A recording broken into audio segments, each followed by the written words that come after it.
بسم اللہ الرحمن الرحیم۔ شیخ سعدی رحمۃ اللہ علیہ فرماتے ہیں، عقل مند اور بیوقوفوں میں کچھ نہ کچھ عیب ضرور ہوتا ہے۔ عقل مند اپنے عیب خود دیکھ لیتا ہے اور بیوقوفوں کا عیب دنیا دیکھتی ہے۔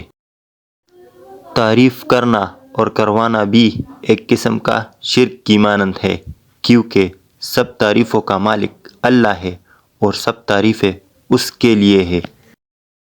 عاجزی میں کامیابی، تکبر میں ناکامی، سچ میں خوشی، جھوٹ میں پریشانی، صبر میں برکت، غصے میں نقصان، گناہ میں بیماری اور استغفار میں شفا ہے۔ خود کو منفرد سمجھنا اور اپنے منفرد پن کا پہچاننا آپ کا حق ہے، مگر خود کو دوسروں سے برتر سمجھنا محض آپ کی سوچ کا خمار ہے، جو بڑھ کر تکبر، گھمنڈ اور غرور کی شکل اختیار کر جاتا ہے۔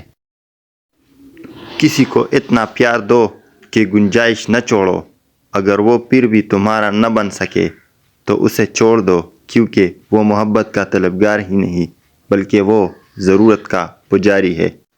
آپ کے اخلاق کی قدر بھی لوگ اس وقت کریں گے جب آپ کے پاس دولت اور طاقت ہو۔ غریب کتنا ہی خوش اخلاق ہو، لوگ اس کے اخلاق کو اس کی مجبوری سمجھتے ہیں۔ جب آپ مجھ میں کوئی عیب دیکھو تو مجھ سے کہو، کسی اور سے نہیں، کیونکہ اس عیب کو مجھے ہی بدلنا ہے، کسی اور کو نہیں۔ مجھ سے کہو گے تو نصیحت کہلائے گی اور اجر لکھا جائے گا، کسی اور سے کہو گے تو غیبت کہلائے گی اور گناہ لکھا جائے گا۔ دوستو، ہمارے چینل کو سبسکرائب کریں، ویڈیو کو لائک کریں۔